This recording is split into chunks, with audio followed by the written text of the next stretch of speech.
Hi everyone, this is Unfiltered Video Diary 3 and today we are going to talk about a few things. First of all, there are a lot of things that I'm trying to improve right now.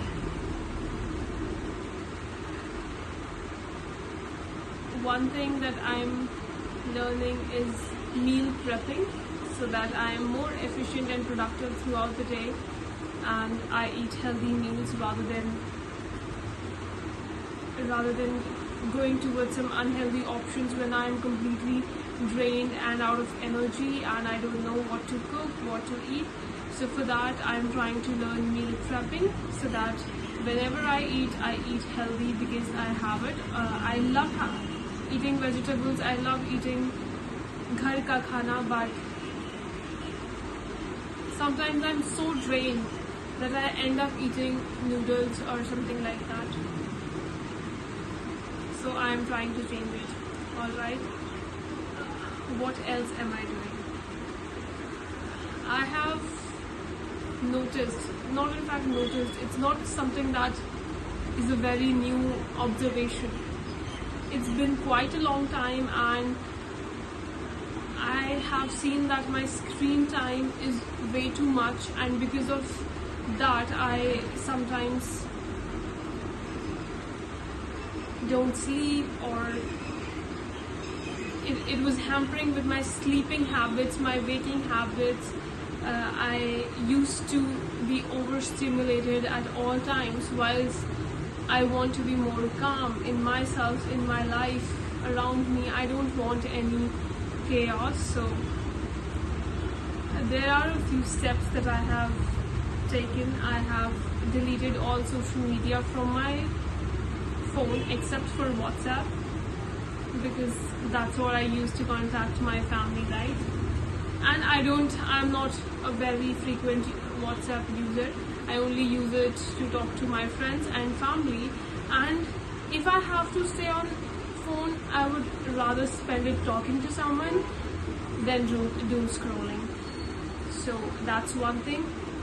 The other thing that I deleted a lot of other junk apps that were just in my phone, but I didn't use them very often. I install them for a one-time use, or I install them for once because maybe I was lured to install it on my phone because of some sort of ad or to view some products, stuff like that.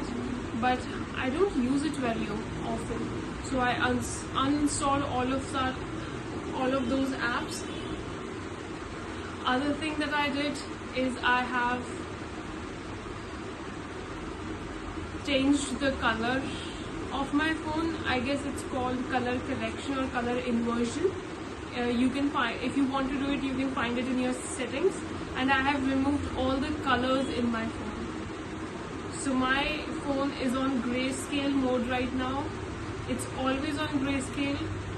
It has been 2 days and it's black and white, so that I don't get overstimulated while using it. And I have seen a definite increase. I'm being more mindful. I hope I keep on doing this stuff.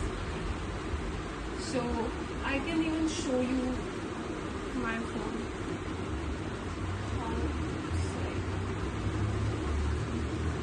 And I have changed my wallpaper to a black light. I only have important notifications, but I don't think so you need to see those notifications. And this is my phone right now. Can you see it? It's colored, it's not. It's colored, it's not. The only two apps that I have is Pinterest and Reddit, because there are sometimes while adulting there are a few things that I want to figure out some solution to, and I search it on Reddit. Reddit is for that. I can't use Reddit for for a very long time, because Reddit gives me a headache. I don't know why is that, but I cannot be on Reddit for very long. I can scroll through it, but I usually go back to doing something else. And Pinterest is something, my feed is very good, and Pinterest does a very good job in that. Apart from that, there is no messaging, there are no reels, so I like it that way. I go, I see some pictures, I maybe pin them, or I would download them, and then I go back to doing something else. So Pinterest is a good app. I'm not going on a full strict mode. That's why I have kept these two apps, because if I have been so overstimulated that if I go on a full-on strict mode, I think I might end up doing everything that I am trying to avoid. So these were a few things that I did. I'm trying to eat more healthy. I am trying to take care of my skin better.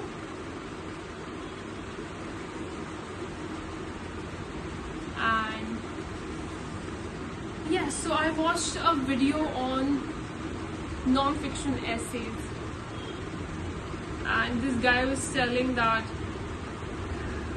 we give all our imagination, creativity to fiction essays, and whenever someone asks you to write non-fiction essays, people don't like it. People are like, it's not creative, it's boring, and they would write about the past 2 years, what happened in their life and stuff like that. But non-fiction essays can be good. The person who created that video definitely convinced me, and I'm always finding reasons to write. And because of being all the time overstimulated, doom scrolling, I used to avoid writing. Whilst writing is something that is so good, so great, it makes you know yourself better, it makes you more smart maybe, or it might make you wonder at things or thoughts that you might never have thought of otherwise, right? So I think the video creator definitely convinced me to write non-fiction essays. He also told the difference between fiction and non-fiction essays. So fiction essay is something that is more relevant to fantasy or our imagination or creativity, whilst non-fiction essays are more inclined towards real life, right? Non-fiction essays give us a reflection on what is happening in someone's life or one's life, and when someone writes that essay, the person who have written this essay becomes the author, and the person who has written it, now these two are completely different beings. You cannot say that you wrote it. No, we say the author wrote it, the author meant this. The guy in the video explained it much better. If you want to watch it, I will link it in the description box. I'll have to find it, I guess. I don't know if I still have access. No, I do have. I'll definitely link it up in the description box. So yeah, I wrote one essay, a non-fiction essay, and the day that I wrote about was a day that happened in my life. I felt so good at that day, and I was like, how can I forget this day? This was something that I can remember forever, and if I don't write about it now, I'll forget it forever, because I had already forgotten it. It just happened that it came to my mind, and I wrote about it. and I decided to write about it. Otherwise, I had completely forgotten it, and if and only if I hadn't written about it, I would have definitely forgotten about that day the next day, and I do not know whether I'd be able to remember it or not. And I told this thing to my friend, who also witnessed this day unfold. So when I told this friend about this non-fiction essay,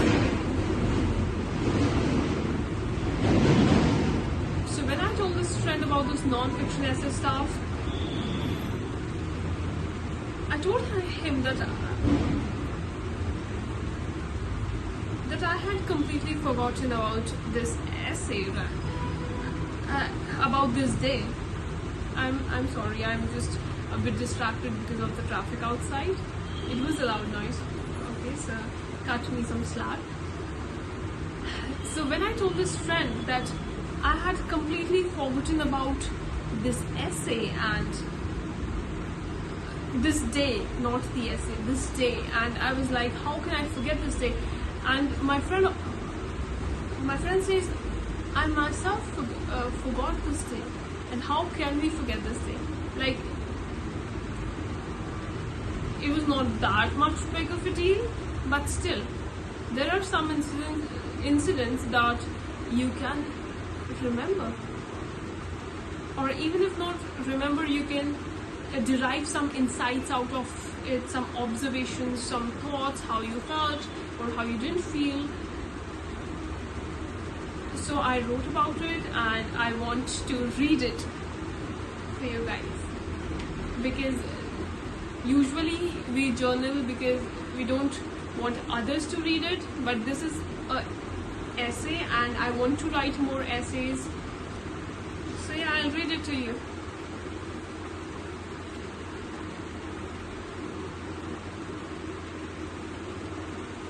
So it's remembering the day I found a lost phone. I'm a final year student about to graduate soon. Dear reader, I'll take you back in my second year of college. It was an ordinary day and we were late as usual. On top of that, we got an auto after walking for a few minutes. My college has a strict rule, dear reader, and that rule is if you are late for first class, you won't be able to attend first lecture. You will miss attendance, will be marked absent, and you need 75 attendance in each and every subject to be eligible to sit in exams. For that subject, I have not written it here. My university is a money-making machine, and they will do everything in their way possible to rip you out of that last penny in your pockets. Beware, dear reader. It was one of those unfortunate days. I thought in my head. I was still hoping to reach on time whilst pleading my friend to persuade the teacher to mark me present. Although I can't recall if I was marked present or not, as it's not a rare phenomenon to remember, dear reader. Crushing my hopes was that unusual traffic that day that confirmed my absence in that first lecture. These are the days that teach you to be more punctual, dear reader. Suddenly, auto driver points on the road towards a phone case with a phone inside. I can't recall if I picked it up or my partner in not being punctual picked it up. All I can recall is holding that phone in my hands, and I and the driver said to each other, someone lost their phone. I just wanted to return this phone to the rightful owner as soon as possible because I could understand the panic and nervous growling in the owner's stomach. I have a particular fear of losing my phone. Phones are quite expensive. While I want to return this phone to whomsoever it belongs to, my first priority is still to reach my college on time. The phone is safe with me. It can be returned later, dear reader. While all these thoughts are swarming in my head, dear reader, the phone vibrates and I notice its screen. It has a sandy tire print on it. An unknown member is calling. It must be the owner. I pick it up but couldn't hear a word because of this extremely loud traffic. We live in such loud environments and it's usually noticed when we are on calls, otherwise we have become habitual of this noise pollution. Same number calls again, same thing happens. Third time someone else calls, unknown number. I tell them this phone is lost, couldn't hear what the other person had to say. The phone belongs to a vegetable seller. It was obvious from the wallpaper. It was him standing in front of his vegetable cart. Vegetables were fresh. We got out of auto, phone rings again. I don't pick it up. We need to cross highway to go to our college, and I think I'll pick it up after crossing road and railings. He calls a few minutes later. I tell him that his phone is with me. He can pick it up from my college gate during college break. The vegetable seller was from Bihar. He came here for earning. His accent confirmed his state. His phone kept ringing when I was in class. I can't pick up the calls in a classroom. He now calls near break time, but I'm still in class. Phone keeps ringing and I pick up as soon as lecture is over. I tell him that I'm coming to college gate when he says he reached there and is waiting for me. When I go near the gate, I was there with all my friends. We happened to meet at college gate. They were going to grab a meal. I tell them the phone situation. Phone owner was standing near college guards. He had told the guards about his lost phone. I returned him his phone and he was so grateful. Even the guards praised me for being a good person. And as I started to walk, the guards stopped me and the vegetable seller said he brought something to thank me. He went towards the bike, got something out. It was a bag full of fruits. I said it was not needed. He said he is very grateful and thankful. The guards also insisted that I should take these fruits. I took it, but I couldn't fit it in my college bag. I gave some of these fruits to my friend who was with me in auto, and I ate bananas with all my friends. Everyone had one. My friends were giving me smirks and smiles. They were teasing me of being a bigger person. I was happy and felt so good that someone is happy because of me. However, nobody would have praised me for returning a lost pen, dear reader. It was the phone that made it an incident to remember. So that was this non-fiction essay about. I really like the cover of this notebook. Isn't it cute? And I can also show you how the pages are. So these are the pages. I got it from DIY if someone else wants to get one. And I'm thinking of writing more essays in this. If someone is watching, even if it's one person, you can tell me if you want to hear more about these essays or want to listen more about these essays. I have quite a few topics in my mind.